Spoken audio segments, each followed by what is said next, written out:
Welcome to Kenton Teaches. Enjoy the video. In this video, I will explain how to replace tie rod ends on a Jeep Wrangler. Before you begin, safety is paramount, so always wear safety glasses and gloves. Gather your essential tools, including a jack stands, and a tie rod end puller.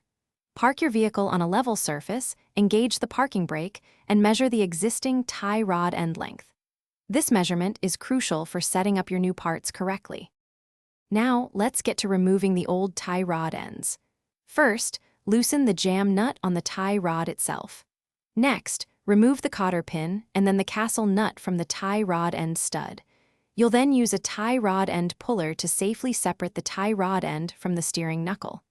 Finally, carefully slide the old tie rod end completely off the tie rod assembly. With the old parts removed, it's time to install your new tie rod ends. Thread the new tie rod end onto the tie rod, carefully matching the length you measured earlier. Insert the new tie rod end stud into the steering knuckle. Secure it firmly with the castle nut and a brand new cotter pin, ensuring everything is snug. Finally, tighten the jam nut against the tie rod end to lock its position. You're almost done. Torque the castle nut to the manufacturer's specifications, which is often around 65 foot-pounds. Perform a preliminary alignment by visually ensuring your wheels are straight. While this gets you close, it's crucial to take your Jeep to a professional for a precise wheel alignment. Always double-check all connections for tightness and proper installation before driving.